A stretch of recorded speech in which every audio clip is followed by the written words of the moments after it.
तो मैं अक्सर सोचता हूं कि संत का मतलब क्या होता है। तो एक बार एक किताब में मुझे बड़ी सुंदर बात मिली। एक उम्र तक मेरा थोड़ा सा लेफ्टिस्ट आइडियोलॉजी की तरफ काफी झुका हुआ था, तो मुझे धर्म, संत, इन सब से लगभग अरुचि सी थी। नफरत तो नहीं कहूंगा, पर अरुचि जैसा भाव रहता था। मेरे पेरेंट्स भी परेशान थे क्योंकि मैं कुछ अतिवाद के रास्ते पर उस समय चलता था। मुझे लगता था कि संत वो लोग हैं जो दुनिया के संघर्षों को छोड़ के भाग गए हैं। अरे भाई, मैं बुद्ध को पढ़ता था, महावीर, वर्धमान महावीर को पढ़ता था। मुझे लगता था कि क्यों ऐसा करते हो भाई, सब लोग स्ट्रगल कर रहे हैं, रोजी रोटी का संकट सबके सामने है, सबके बच्चे हैं, उनकी शादी होगी नहीं होगी, करियर होगा नहीं होगा, इतना इतना स्ट्रगल है। उस स्ट्रगल से हम तटस्थ हो जाएं, ये मुक्ति कैसे हो सकती है। फिर एक बार मेरे हाथ में किताब लग गई, क्योंकि मुझे किताब पढ़ने का शौक है और मेरे सबसे अच्छे दोस्त अगर कोई हैं तो किताबें ही हैं। और एक किताब इसी विषय पर मैंने पढ़ी कि संत होने का मतलब क्या होता है। तो उसमें बड़ी सुंदर एक व्याख्या थी कि संत वो नहीं है जो दुनिया की मुख्य धारा से भाग गया है। संत वो है जो जानता है कि अगर वो मुख्य धारा में उतर गया तो शायद सबको हरा देगा, पर वो उतरने से पहले ही जानता है कि सबसे जीत के भी कुछ हासिल नहीं होगा। और इसी बात को कुछ और लोगों ने दूसरी भाषा में कहा, the most interesting thing about the rat race is that even if you win you are still a rat. चूहों की दौड़ की सबसे रोचक बात यह है कि अगर आप जीत भी जाएं तो भी चूहे ही रहते हैं। और जिससे समझ लिया कि चूहा होना ही नहीं है, तो चूहों की दौड़ में दौड़कर किसको जीत के दिखाना है। अगर मैं जीत के दिखा भी दूं, अगर मैं जीत के दिखा दूं, किसको दिखाना है। क्या कोई इतना महत्वपूर्ण है कि उसको दिखाने के लिए मैं अपने 10 साल खराब कर दूं या 20 साल खराब कर दूं? क्यों दिखाऊं? और अंततः तो साक्षी भाव से खुद को ही देखना है। और यदि मैं अपनी चेतना के सही रास्ते पे नहीं हूं तो दुनिया की नज़र में कितने भी सही रास्ते पे हूं, वो सही रास्ता कैसे हो सकता है। मेरा सही रास्ता तो मेरी चेतना, मेरी अंतरात्मा तय करेगी। और यदि मेरी अंतरात्मा इस बिंदु पर सुकून महसूस करती है कि मुझे उस चूहों की दौड़ में शामिल होना ही नहीं है, तो नहीं होना है। और मैं कल से, मुझे डॉक्टर सिंघवी साहब ने कई जिक्र किए बापू के, कि कैसे उनकी कथा में लोग, और गुजरात के लोग कितने दानी हैं वो भी पता लगा। सूरत के बारे में विशेष रूप से पता लगा कि 50 करोड़ 100 करोड़ का दान हुआ, एक अस्पताल बन गया। फिर कथा हुई, फिर 125 करोड़ का दान हो गया, इससे एक और अस्पताल बन गया। इतना कंट्रीब्यूशन तो बड़े बड़े मंत्री, नेता और आईएएस नहीं कर पाते हैं। तो उससे लाख गुना अच्छा है कि हम संत बन के ही अपना काम करें और समाज के लिए जो कर सकते हैं वही करें।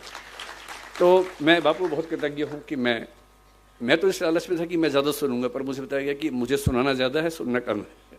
ये वैसे ज्यादती है, बहुत बहुत ज्यादती है आपकी कि मुझे ज़्यादा समय दिया आपने और बापू कम बोल रहे हैं। इसका उल्टा होना चाहिए था, पर ठीक है, आपने अपना कुछ मुझे सोची होगी इसके पीछे। अब मैं सरदार पटेल पर आता हूं, जो मेरा मूल विषय है।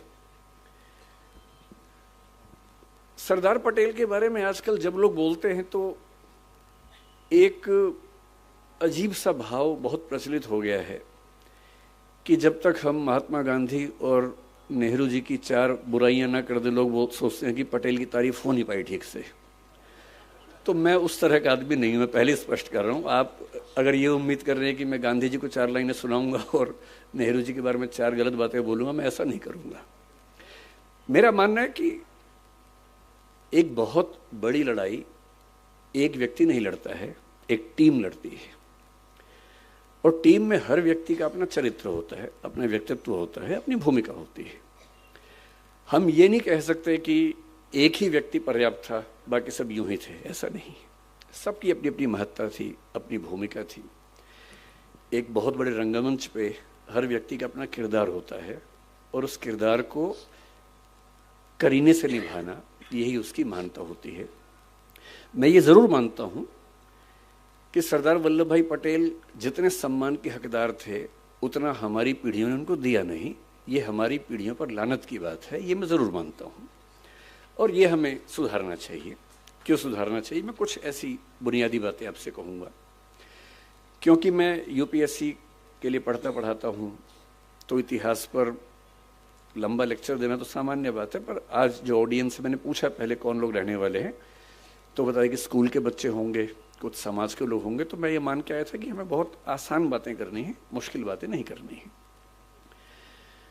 मुझसे कोई पूछे कि सरदार पटेल को आप किस रूप में देखते हैं, बल्कि आज से 4-5 साल पहले मेरी माताजी का देहांत 2018 के अंत में हुआ, नवंबर में। और जब ऐसा हुआ तो स्वाभाविक सी बात है कि मेरे पिताजी, जिनकी उम्र लगभग 80 साल है, वो काफ़ी अकेले हो गए थे, टूट से गए थे। वो भी बहुत एक्टिव हैं, पढ़ते लिखते हैं, किताब हर महीने एक किताब लिखते हैं, एक मैगजीन निकालते हैं। मुझसे ज़्यादा युवा हैं, मैं तो उनकी तुलना में बूढ़ा हूँ। तो मैंने उनसे पूछा भी सर, मैंने कहा पिताजी आपका जन्मदिन आने वाला है, मतलब प्लानिंग कर लेंगे 3 महीने बाद की, 2 महीने बाद की। तो मैंने कहा आपका जन्मदिन आने वाला है, आप क्या चाहते हैं, कैसे मनाएं? मुझे तो लग रहा था कहीं वो ये न कहे कि मेरा मन नहीं मनाने का या कुछ ऐसा। तो उन्होंने कहा कि मुझे ना जो सरदार पटेल की प्रतिमा बनी है बाहर ले चलो। तो मेरे मन में इच्छा थी इसी बहाने, उनका मन भी तो है ना, तो हम वहां गए। और वहां जो बच्चा उस समय एसडीएम था, उससे बड़ा सहयोग की आजू बल्कि आया भी, शायद मुझसे मिलेंगे मुझे आएंगे। मेरे बड़े अच्छे दोस्त बन गए वहां उस दिन सब लोग। उस दिन में म्यूजियम देखा। करमसद तो मैं अपने पिताजी और माँ दोनों को लेके गया था, पत्नी भी गई थी, सब लोग गए थे उनका घर देखने के लिए। तो कोई मुझसे पूछता है कि सरदार पटेल को लेकर आपके मन में क्या भाव सबसे पहले आता है? मेरे मन में एक ही भाव आता है कि नेतृत्व का जो गुण किसी व्यक्ति में सबसे बेहतर हो सकता है, सबसे बेहतर हो सकता है, उसकी साक्षात मूर्ति देखनी है तो मैं सरदार पटेल को याद करूंगा।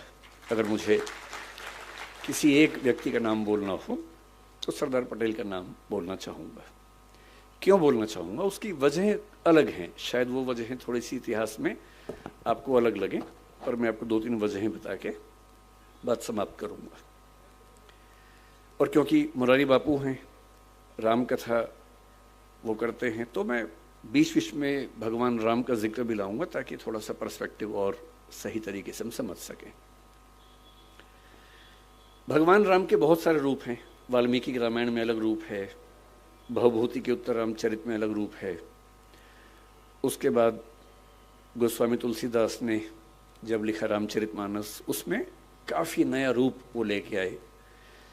और जो अवतारी राम थे वो मर्यादा पुरुषोत्तम राम बनकर हमारे सामने है। और जिन राम को हम जानते हैं वो आमतौर पे गोस्वामी तुलसीदास ने जिस राम के चरित्र का निर्माण किया उनको हम ज़्यादा जानते हैं। मैं हिंदी साहित्य का विद्यार्थी भी हूँ, हिंदी साहित्य में उसके बाद भी चीज़ें होती रही हैं। 20वीं सदी की शुरुआत में महात्मा गांधी के समय में ही मैथिली शरण गुप्त ने साकेत लिखा, उसमें राम का नया रूप सामने रखा, जिसमें वो प्रश्न कर रहे हैं, राम तुम ईश्वर हो मानव नहीं हो क्या, या राम तुम मानव हो ईश्वर नहीं हो क्या? और वो कह रहे हैं कि हे राम, इस देश को मत भूलना, राम तुम्हें यह देश न भूले, धाम धरा धन जाए भले ही, यह अपना उद्देश्य न भूले। और भगवान राम राष्ट्रभक्त नायक के रूप में उभरते हैं साकेत नाम की रचना में 20वीं सदी की शुरुआत में। फिर 1936 में हिंदी के सबसे बड़े कवि निराला राम की शक्ति पूजा एक कविता लिखते हैं। वहाँ फिर राम का एक नया चेहरा सामने आता है, बहुत ही उदात्त स्वरूप, सबलाइम स्वरूप, गरिमा से भरा व्यक्तित्व।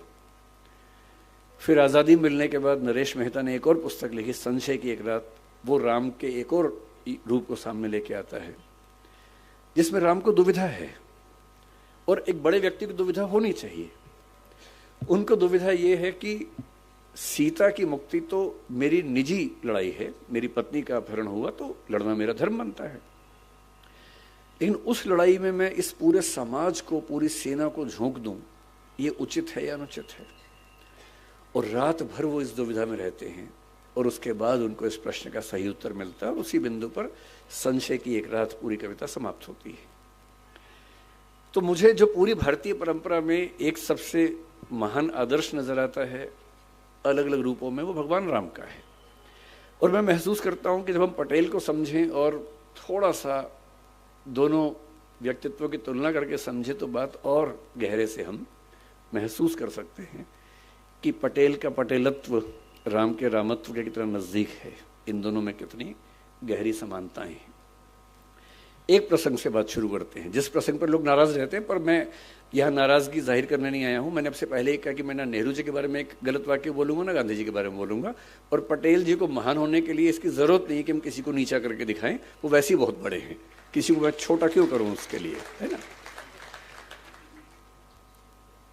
भगवान राम का प्रसंग ये है कि वो भी युवा होने के कगार पर हैं और उनके पिता राजा दशरथ कह रहे हैं कि बेटा मेरी इच्छा है कि अब तुम राजा बनो।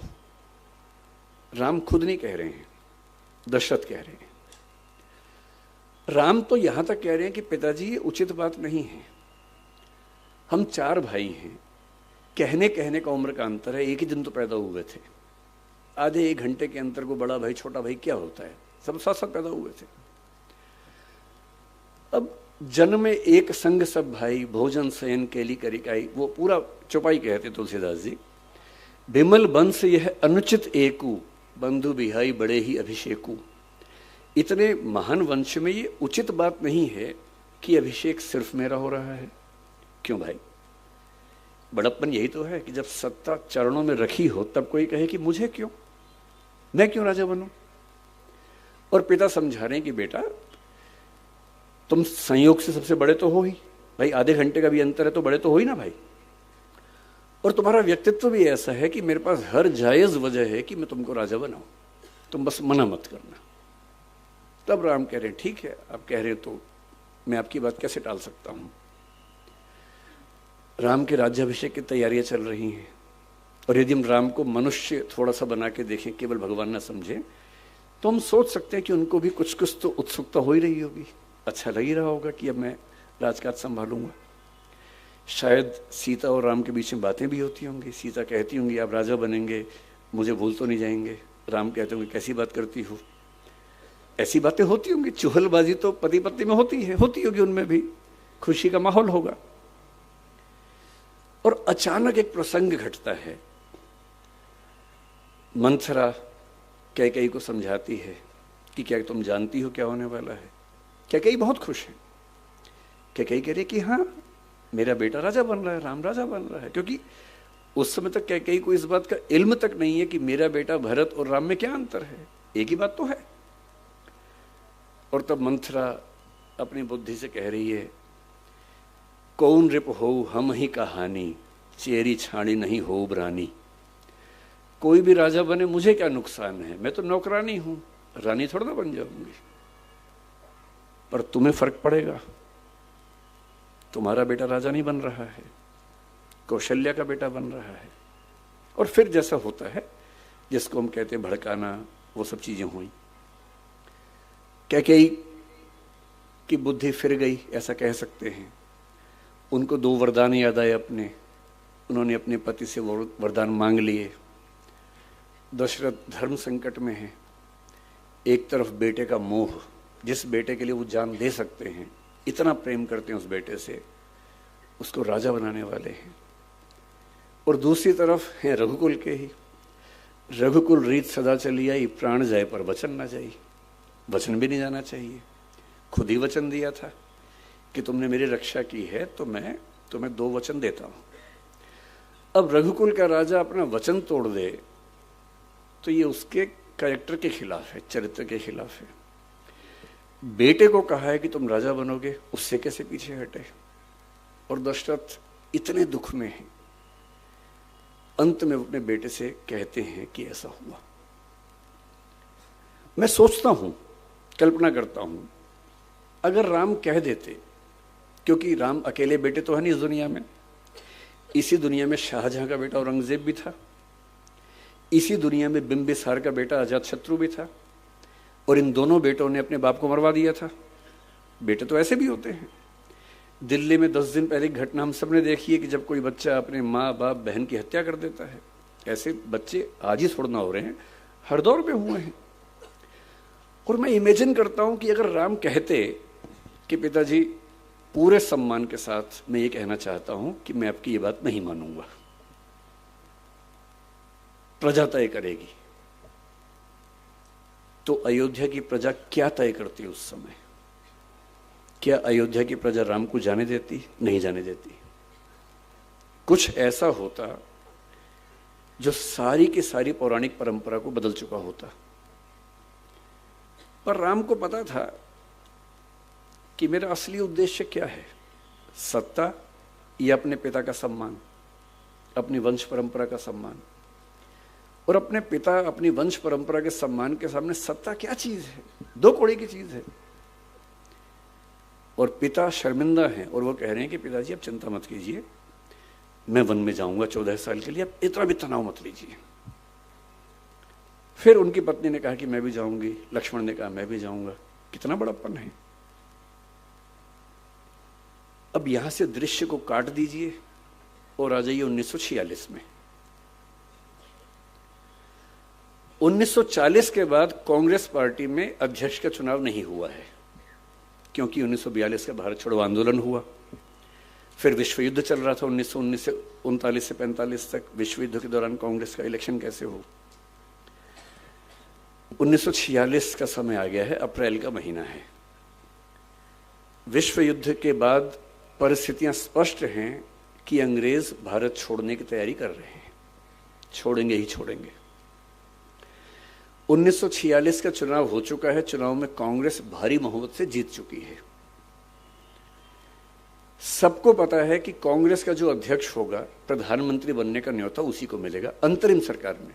अभी भारत आजाद नहीं हुआ है, आजादी 1947 में मिलनी है। मैं 46 की बात कर रहा हूं, 1 साल पहले की बात कर रहा हूं। सबको पता है कि जो कांग्रेस का अध्यक्ष है उसी को भारत का अंतरिम प्रधानमंत्री नियुक्त किया जाएगा, ये सब जानते हैं। मौलाना अबुल कलाम आजाद 6 साल से कांग्रेस के अध्यक्ष हैं। स्वाभाविक सी बात है, उनके मन में होगा कि इलेक्शन ना ही हो, मैं ही चलता चलूं। उन्होंने ईमानदारी से अपनी आत्मकथा में लिखा भी है। उनकी मृत्यु के बाद 1959 में शायद आत्मकथा छपी उनकी, उसमें उन्होंने लिखा कि हाँ मेरे मन में ऐसा भाव था।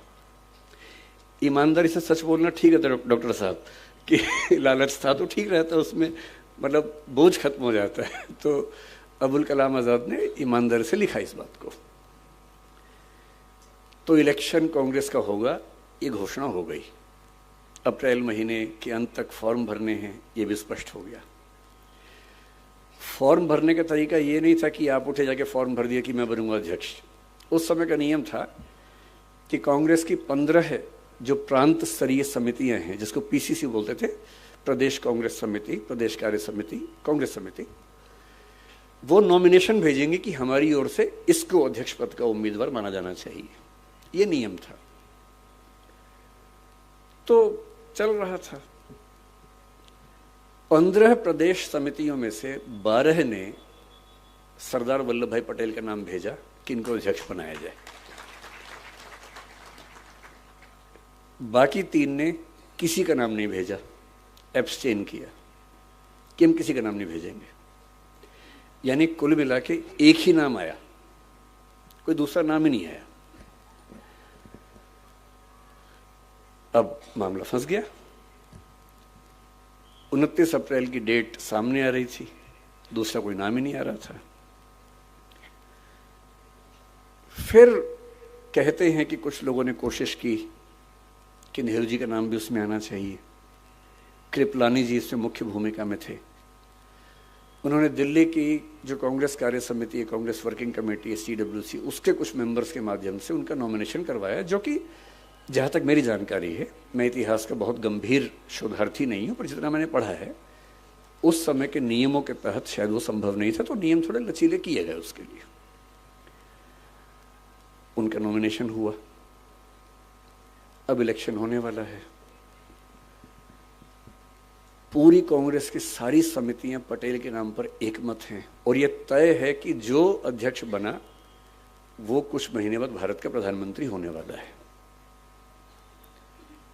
और तब पटेल महात्मा गांधी के पास पहुंचे उन्होंने कहा कि बापू ऐसे ऐसे स्थिति है, आप क्या कहते हैं। क्या क्या सोचा होगा मुझे नहीं पता, पर मुझे महात्मा गांधी की नीयत पर शक नहीं होता है। महात्मा गांधी ने कहा कि तुम इलेक्शन मत लड़ो। मैं फिर सोचता हूं कि अगर बापू राम ना होते, मतलब पटेल राम ना होते और कहते कि बापू इलेक्शन तो मैं लड़ूंगा, और देख लेते हैं क्या होता है, ऐसा भी क्या है। मेरा मानना है कि उस समय कांग्रेस में कोई माई का लाल उनको हरा नहीं सकता था। कोई माई का लाल उनको हरा दे इलेक्शन में, यह संभव नहीं था। और ये 1946 के बाद नहीं है, 1950 में उनकी मृत्यु हुई आज ही के दिन। उसके 2 महीने पहले कांग्रेस के अध्यक्ष का चुनाव हुआ, उसमें भी वही अध्यक्ष बना जिसको पटेल चाहते थे, पुरुषोत्तम दास टंडन, न कि कृपलानी साहब। वो इलेक्शन बहुत रोचक था। नेहरू जी प्रधानमंत्री थे, पटेल उप प्रधानमंत्री और होम मिनिस्टर थे, और 1950 में कांग्रेस का चुनाव दुनिया भर के मीडिया में चल रहा था कि ये प्रधानमंत्री और उप प्रधानमंत्री के बीच का झगड़ा है। ये इस वर्चस्व का झगड़ा है कि कांग्रेस पार्टी में किसकी चलती है, किसको लोग ज्यादा सम्मान देते हैं, किसको लोग ज्यादा मानते हैं। और जीते कौन? पुरुषोत्तम दास टंडन, जिनको पटेल जी का समर्थन हासिल था। मैं ये कहना चाह रहा हूं, मेरा उद्देश्य नेहरू जी को नीचा दिखाने का बिल्कुल नहीं है। मेरा उद्देश्य ये बताना है कि कांग्रेस संगठन पर उनकी पकड़ कैसी थी, और वो अपनी मृत्यु के 1 दिन पहले तक की बात कर रहा हूं मैं। यदि वो उस समय कह देते कि मैं तो चुनाव लड़ूंगा, मेरे शब्दों पर गौर मत कीजिएगा, शब्द कड़वे लग सकते हैं, लेकिन उस समय इस देश के किसी नेता में इतनी हिम्मत नहीं थी कि उनको रोक पाता। पर बापू ने कहा कि मत लड़ो। उन्होंने 1 सेकंड भी नहीं लगाया और पीछे हट गए। पूछा भी नहीं कि क्यों कह रहे हैं, जैसे राम ने दशरथ से पूछा भी नहीं था कि आप क्यों ऐसा सोच रहे हैं। आपने वचन दिया था मेरी मां को, ठीक है, उन्होंने वचन मांग लिया, ठीक है। आपने कहा वनवास पे चले जाओ, ठीक है, पूछना क्या है इसमें, आपने कह दिया, हो गया। बापू आपने कहा है कि मैं पीछे हट जाऊं, कोई वजह रही होगी। हो सकता है ये वजह रही हो कि मैं 72 साल का हूं, आप 76 साल 77 साल के हैं, और नेहरू जी अभी 56 साल के हैं। हो सकता है आपके मन में ये हो कि कम से कम जो प्रधानमंत्री बने 10-15 साल कंटिन्यू कर सके। हो सकता है आपके मन में ये हो कि दुनिया भर के देशों में उनकी पहचान ज्यादा है। हो सकता है आपके मन में ये हो कि उनकी छवि लिबरल है, तो अल्पसंख्यक इनको देश में लेके चलना, भरोसा पैदा करना ठीक होगा। जो भी वजह रही हो, मुझे स्वीकार न करने की जो भी वजह रही हो, पर मैं तो टीम प्लेयर हूं, और टीम के कैप्टन ने अगर कह दिया है कि बैटिंग पे नहीं जाना है तो नहीं जाना है, सिंपल सी बात है। और इसलिए मुझे लगता है कि सबसे बड़ा खिलाड़ी वो है जो कप्तान की बात को, टीम के लक्ष्य को ध्यान रख के बड़ी से बड़ी बात को चुपचाप मान ले। 99 रन पे खेलते हुए कैप्टन अगर कह दे डिक्लेयर कर दो, तो पूछे नहीं कि 1 रन बनाने में क्या दिक्कत थी, डिक्लेयर कर दे। क्योंकि हमेशा ध्यान रखना है कि मेरे लक्ष्य से बड़ा देश का लक्ष्य है, पार्टी का लक्ष्य है। और मैं ये बात पुरजोर तरीके से कहना चाहता हूं कि इस देश में जितना बड़ा त्याग पटेल ने किया, उतना बड़ा त्याग शायद किसी ने नहीं किया। मतलब महात्मा गांधी तो उस रेस में थे ही नहीं, वो तो उस परंपरा में आ गए थे कि चूहों की दौड़ में क्या शामिल होना है वो तो उस मूड में आ गए थे।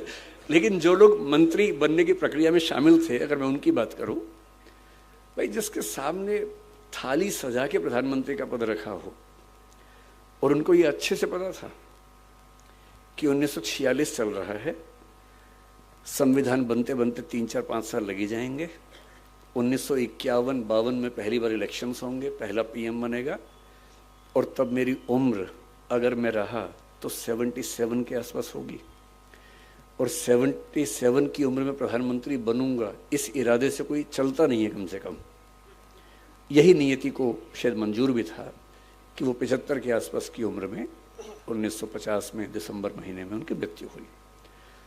और उनकी मृत्यु के 1 साल और कुछ महीनों के बाद इस देश के पहले चुनाव हुए,